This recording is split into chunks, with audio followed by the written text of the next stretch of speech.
Hello friend, welcome to our YouTube channel. आज की video होने वाली है 7C ऑफ इफ़ेक्टिव कम्युनिकेशन के बारे में। कम्युनिकेशन के अंदर जो भी बैरियर्स आते हैं उसको हम कैसे दूर कर सकते हैं, जो कि हमारे 7C के अंदर इंक्लूड होते हैं। तो आज की वीडियो में हम ये करने वाले हैं। अगर वीडियो से आपको हेल्प मिलती है मेरी किसी भी वीडियो से, या आपको चीज़ें क्लियर रहती है, तो चैनल को लाइक, शेयर एंड सब्सक्राइब करना ना भूलें। क्लास स्टार्ट करते हैं। तो सबसे पहले देख लेते हैं कि लास्ट वीडियो में हमने क्या किया था। लास्ट वीडियो में हमने इन सभी के बारे में, जितने भी बैरियर्स है इन सभी के बारे में पढ़ा था। आज हम पढ़ेंगे कि इन बैरियर्स को कैसे हम दूर कर सकते हैं, या अपने कम्युनिकेशन को कैसे इफ़ेक्टिव बना सकते हैं।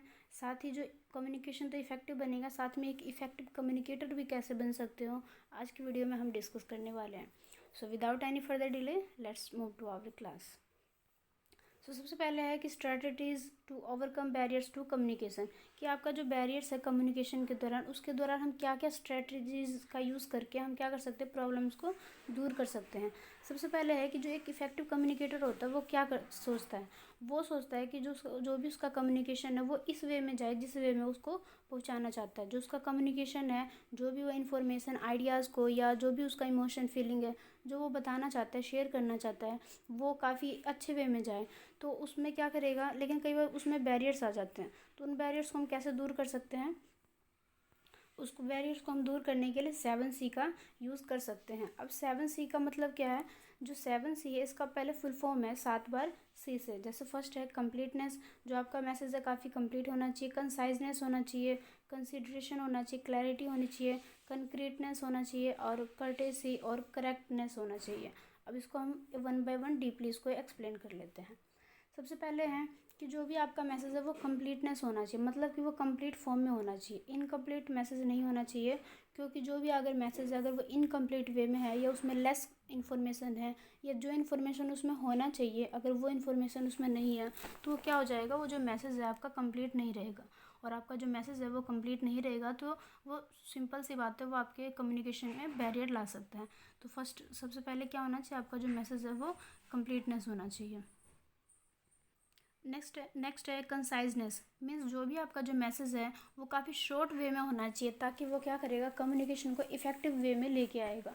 जैसे कि अगर आप मैसेज देते हो, अगर वो ओवरलोड हो जाए, जिसमें क्या है जो मेन बातें हैं या जो मेन इन्फॉर्मेशन है वो छुप जाती है, तो आपका जो मैसेज है वो जितना हो सके, जितना पॉसिबल हो सके, वो शॉर्ट वे में होना चाहिए, ताकि वो आपके कम्युनिकेशन को इफ़ेक्टिव करे। तो कहने का मतलब जो आपका मैसेज है वो कंसाइजनेस होना चाहिए। जिससे क्या होगा कि आपका जो ऑडियंस है या आपका जो रीडर है जिसको आप मैसेज पहुंचा रहे हैं, वो क्या करेगा, आपके इन्फॉर्मेशन को या आपके मैसेज को काफ़ी पॉजिटिविटी में, या कह लो कि काफ़ी सीरियस में आपकी बातों को लेगा, जिससे जो आपका कम्युनिकेशन है वो काफ़ी इफ़ेक्टिव हो सकता है। नेक्स्ट है कि कंसिडरेशन होना चाहिए, मीन्स जो भी आप मैसेज दे रहे हो उसका जो मेन पॉइंट है, या जो उसका व्यू पॉइंट है, या कह सकते हो जो भी उसका माइंडसेट है, वो क्लियर होना चाहिए मैसेज को लेके। अब ऐसा नहीं है कि हमने जो मैसेज पहुंचाया है वो मैसेज तो पहुंचा दिया, लेकिन उस मैसेज को लेके हम ही श्योर नहीं है। अगर उस बात को लेके हमें एंश्योर है मैसेज को लेके सेंड करने के लिए, तो सिंपल सी बात है वो रिसीवर के लिए तो और ज़्यादा चुनौती भरा, या उसके लिए काफ़ी कंफ्यूज हो सकता है। तो जो हमारा जो मैसेज है वो काफ़ी कंसिडरेशन होना चाहिए। नेक्स्ट है क्लैरिटी। अब क्लैरिटी का मतलब है कि जो आपका मैसेज है वो काफ़ी शुद्ध होना चाहिए। शुद्ध का मतलब है कि उसमें किस तरीके का प्रॉब्लम ना हो, जो आपकी बात है वो सीधा वन वे में डिफाइन करती हो। ऐसा नहीं है कि आप लंबा चौड़ा मैसेज दे रहे हो, लेकिन जो पूरा मैसेज रीड करने के बाद कुछ समझ ही ना आ रहा हो। जैसे कि कई बार आप देखोगे, आपका कोई भी फ्रेंड या आपका कोई भी फैमिली का मेम्बर कोई भी मैसेज भेजता है, और वो मैसेज इतना बड़ा रहता है, आप उसको रीड तो कर लेते हो, लेकिन आप समझ ही नहीं पाते कि वो बात है क्या। तो हम कहते हैं ना कि वो बात पता नहीं क्या था जो हमें समझ ही नहीं आ पाया। तो इसी तरीके से सेम जो हमारा कम्युनिकेशन है, इसमें किसी भी तरीके का जो बात है वो क्लैरिटी होना चाहिए। उसमें वो जो बात है वो मैसेज वो बिल्कुल क्लियर होना चाहिए। उसको पढ़ के हम बता सकते हैं कि जो ये बात है ये इससे रिलेटेड है, या इस मैसेज के थ्रू आप ये बताना चाहते हो। तो वो क्या है कि हमारा जो मैसेज है वो क्लैरिटी होनी चाहिए, जिससे क्या होगा, किसी भी तरीके का बैरियर नहीं आएगा। कंक्रीटनेस होना चाहिए, मतलब जो आपका मैसेज है काफ़ी फजी भरा नहीं होना चाहिए, मतलब कि उसमें अनवांटेड थिंग्स या काफ़ी कंफ्यूजन वाला नहीं होना चाहिए। ऐसा मैसेज हो जिसमें हम ट्रस्ट कर सके, या जो भी मैसेज है उसको हम सोच सके कि हाँ ये मैसेज ठीक है। या कई बार ऐसा होता है कि मैसेज देखने से लगता है कि नहीं ये गलत इन्फॉर्मेशन है, तो उस तरीके का मैसेज नहीं होना चाहिए।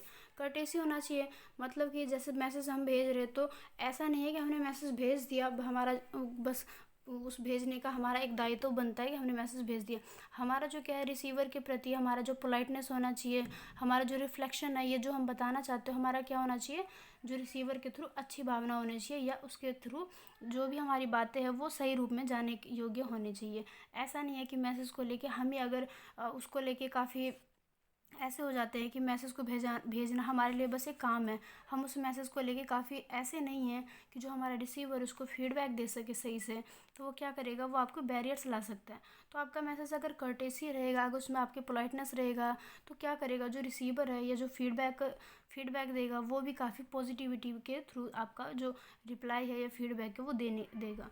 तो आपका जो मैसेज है वो काफ़ी कर्टेसी होना चाहिए, करेक्टनेस होना चाहिए, उसमें किसी भी तरह का ग्रामेटिकल एरर नहीं होना चाहिए। ग्रामेटिकल एरर का मतलब है जो भी आप मैसेज टाइप कर रहे हो या ईमेल कर रहे हो तो उसमें ऐसा कोई भी एरर नहीं होना चाहिए जो कि क्या करे, आपके जो मैसेज है उसको कम इफ़ेक्टिव कर सके या उसको गलत वे में ले जा सके। तो आपका जो मैसेज है वो काफ़ी करेक्ट होना चाहिए, उसमें किसी तरह की अशुद्धता नहीं होनी चाहिए। तो ये था हमारे 7 C, जिससे हम क्या कर सकते हैं, जो भी हमारा बैरियर है कम्युनिकेशन का उससे हम क्या कर सकते हैं, ओवरकम कर सकते हैं और अपने कम्युनिकेशन को इफ़ेक्टिव कर सकते हैं। साथ ही एक हम इफ़ेक्टिव कम्युनिकेटर भी बन सकते हैं। तो ये हमारे 7 C क्लियर हो गए होंगे आपको। अगर आपको किसी भी पॉइंट से किसी भी तरह का प्रॉब्लम है या आपको वीडियो के थ्रू समझ नहीं आ रहा है तो एक बार आप ज़रूर वीडियो को देखें। अगर फिर भी समझ नहीं आ रहा तो आप मुझे कॉमेंट ज़रूर करें, मैं आपका रिप्लाई ज़रूर करूँगी।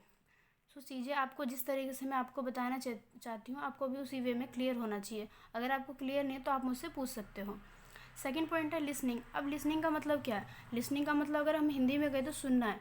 अब मैसेज हमारे पास आ रहा है तो हम तो सुनेंगे ही, लेकिन सुनने का मतलब ये नहीं है कि हमने बातों को सुन लिया। सुनने का मतलब है कि समझना चीज़ों को, मैसेज को, जो भी आपको इन्फॉर्मेशन आ रहा है उसको समझना कि मैसेज में या इन्फॉर्मेशन में क्या बात कही गई है, किस वे में कही गई है, या वो हमारे लिए किस तरीके से इम्पोर्टेंट है। तो लिसनिंग के अंदर भी बहुत सारे पॉइंट्स आते हैं जिसको हम देख लेते हैं। सबसे पहले इवेल्युएट होना चाहिए लिसनिंग, मतलब कि जो भी आप लिसन कर रहे हो या सुन रहे हो वो आपका मूल्यांकन होने योग्य होना चाहिए।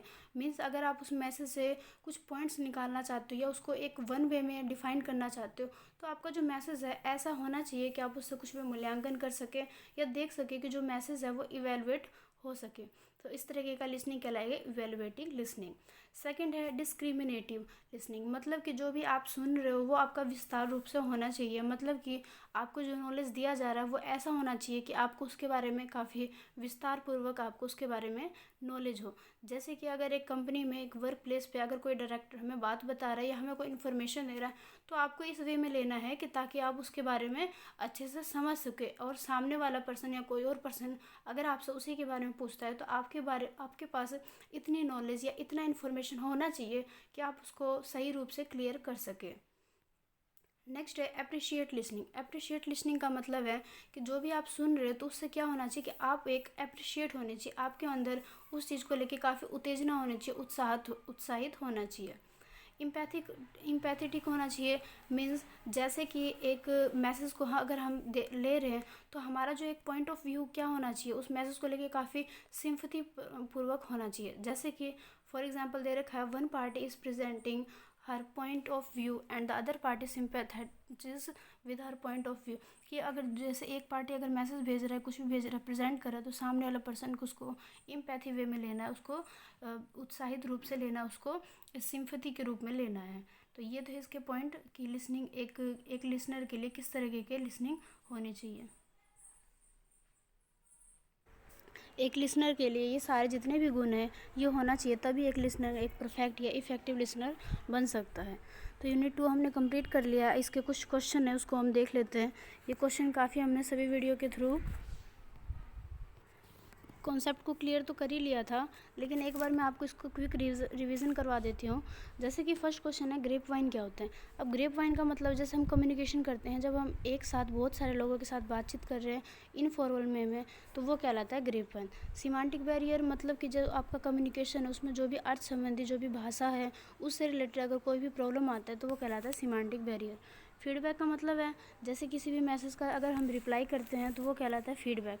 जैसे कि मैसेज के बाद आप मैसेज के लिए क्या नेगेटिविटी या क्या पॉजिटिविटी रखते हो या क्या आप रिप्लाई करना चाहते हो वो कहलाता है फीडबैक। काइनेसिक्स का मतलब है जब आप अपने जैसे कि आप अपने शारीरिक रूप से जो भी आपका एक्सप्रेशन है जब आप इन सभी का यूज़ करके कम्युनिकेट करते हो तो वो कहलाता है काइनेसिक्स। लिसनिंग का मतलब है कि जो भी आप सुन रहे हो उसको समझ के सुनना, ना कि सिर्फ एक बार सुनना और दूसरे कान से निकालना, नहीं। लिसनिंग का मतलब है कि चीज़ों को समझ के सुनना। ऑर्गेनाइजेशनल कम्युनिकेशन का मतलब है जो भी आपका वर्क प्लेस है या कह सकते हैं जहाँ पे जॉब कर रहे हो, वहाँ पे अगर आप अपने सीनियर के साथ या अपने जूनियर के साथ जो भी कम्युनिकेशन कर रहे हो तो उस तरीके का जो भी कम्युनिकेशन कहलाता है वो कहलाता है ऑर्गेनाइजेशनल कम्युनिकेशन। इसके साथ में डिफरेंस बताना है कि वर्बल और नॉन वर्बल कम्युनिकेशन क्या होता है। वर्बल कम्युनिकेशन का मतलब है जो भी आप अपने भाषा का या अपने शब्दों का यूज़ करके कम्युनिकेट करते हो तो वो कहलाता है वर्बल कम्युनिकेशन। और जब आप अपने किसी एक्सप्रेशन का, गेस्चर, पोस्चर, इन सभी का यूज़ करके जब आप कम्युनिकेशन करते हो तो वो कहलाता है नॉन वर्बल कम्युनिकेशन। आपको फॉर एग्जांपल जैसे कि अगर वर्बल कम्युनिकेशन कहा जाए का एग्जांपल, तो जैसे आप वीडियो से मेरी बातों को सुन रहे हो तो वो कहलाएगा वर्बल कम्युनिकेशन। अगर आप अपने सामने किसी के साथ एक्सप्रेशन के थ्रू अपना गुस्सा या अपनी नाराज़गी या अपनी हैप्पीनेस को शो करते हो तो वो कहलाता है नॉन वर्बल। चैनल वॉइस कहलाता है जब आप, अभी हमने इसी वीडियो में क्लियर किया था, चैनल वॉइस का मतलब है, चैनल नॉइज़ का मतलब है जैसे कि जो भी आप कम्युनिकेशन के जो मीडिया है उसका यूज़ कर रहे हो तो उस दौरान जितने भी प्रॉब्लम्स आ जाते हैं वो कहलाता है सिमेंटिक नॉइज़, चैनल नॉइज़। और सिमेंटिक नॉइज़ का मतलब जो भी अर्थ संबंधी प्रॉब्लम आ जाते हैं भाषा को लेके, या कह सकते हैं कि जैसे कि हम किसी भी अगर गलत लैंग्वेज का या टेक्निकल लैंग्वेज का यूज़ करके जब कम्युनिकेट करते हैं तो उस तरीके का जो भी प्रॉब्लम क्रिएट हो जाता है वो कहलाता है सिमेंटिक नॉइज़। फॉर्मल कम्युनिकेशन क्या होता है? फॉर्मल कम्युनिकेशन का मतलब होता है जब आप कम्युनिकेशन है काफ़ी औपचारिक रूप से करते हो, जिसके दौरान आपका जो भाषा है या आपका जो शब्द है वो लिमिटेड वे में जाता है, काफ़ी सरल वे में जाता है, जिसमें आप किसी भी फालतू लाइन को या फालतू शब्दों को यूज़ नहीं करते हो, केवल पॉइंट टू पॉइंट बातों को करते हो, वो कहलाता है फॉर्मल कम्युनिकेशन। जैसे कि किसी भी संस्था में या किसी भी वर्क प्लेस पे जब आप अपने सीनियर से बात करते हो तो उस तरीके का जो भी कम्युनिकेशन होता है वो कहलाता है फॉर्मल कम्युनिकेशन। इनफॉर्मल कम्युनिकेशन इसका जस्ट अपोजिट है, जिसमें आप क्या करते हो इनफॉर्मल वे से, मतलब अनौपचारिक रूप से किसी से भी बातचीत कर देते हो। आपका जो बातचीत का एक तरीका है या कह लो कि जो भी आप शब्द यूज़ कर रहे हो आप सब पहले से वेल प्लानिड नहीं रहता है।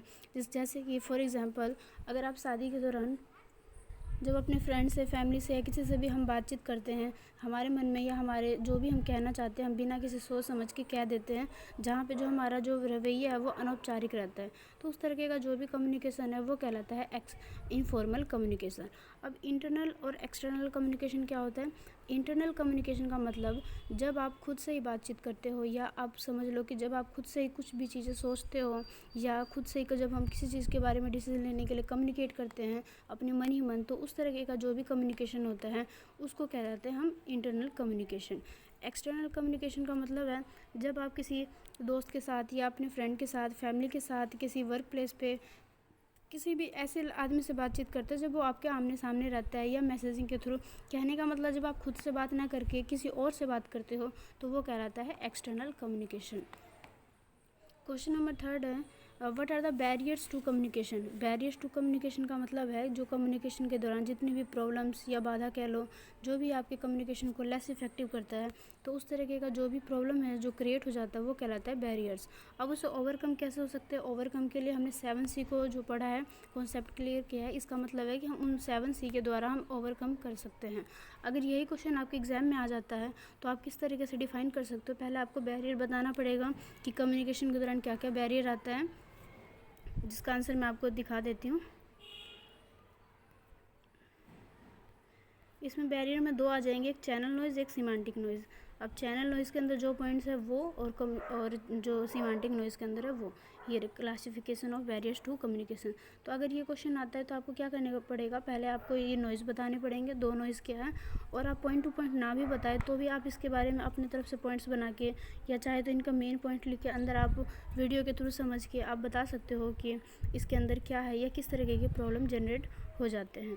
तो ये 2 इसके नॉइज़ हैं। फिर ओवरकम के लिए आप 7C को डिफ़ाइन करोगे। ये 7C के द्वारा आप कैसे कर सकते हो? एक इफ़ेक्टिव कम्युनिकेशन कर सकते हो या एक इफ़ेक्टिव कम्युनिकेटर बन सकते हो, साथ ही आप क्या कर सकते हो? बैरियर से ओवरकम हो सकते हो। तो इस क्वेश्चन का ये इसका डेफिनेशन हो जाएगा। Next what are the 7Cs। 7Cs वही है कि आपको ओवरकम कैसे कर सकते हो। 7C में 7 तरह के C आएंगे जो कि क्या करेगा? कम्युनिकेशन के 7C को डिफ़ाइन करता है। जैसे ये दे रखा है इसका 7C। जिसमें कंप्लीटनेस है, कंसाइजनेस है, ये सारे इसके पॉइंट है 7, जिसमें अलग अलग वे में बता रखा है कि कम्युनिकेशन को कैसे इफ़ेक्टिव बना सकते हैं या कैसे उस बैरियर्स को हम दूर कर सकते हैं। तो ये इसके 7 सी हो गए। तो यूनिट 2 ऑलमोस्ट हमारा कंप्लीट हो गया। साथ ही मैंने आपको क्वेश्चन भी डिफाइन कर दिए, आप इससे एक क्विक रिवीजन कर सकते हो क्वेश्चन के थ्रू। सो नेक्स्ट वीडियो में हम यूनिट 3 स्टार्ट करने वाले, जिसमें स्पीकिंग स्किल आएगा। सो अगर वीडियो आपको अच्छी लगे या आपको समझ आए तो वीडियो को लाइक करना ना भूलें, और साथ ही चैनल को सब्सक्राइब ज़रूर कर लें, बिकॉज़ आने वाले टाइम में हम या आने वाली वीडियोस में हम 1 बाय 1 सभी सब्जेक्ट को, कॉन्सेप्ट को क्लियर करने वाले हैं। तो आपके लिए वीडियो काफ़ी हेल्पफुल या बेनिफिशियल हो सकता है। तो अगर आपको अच्छा लगे तो चैनल को सब्सक्राइब ज़रूर करें और लाइक करना ना भूलें। मिलते हैं अपने नेक्स्ट वीडियो में, जिसमें हम यूनिट 3 को स्टार्ट करने वाले हैं। सो तब तक के लिए टेक केयर, मिलते हैं अपने नेक्स्ट वीडियोज़ में।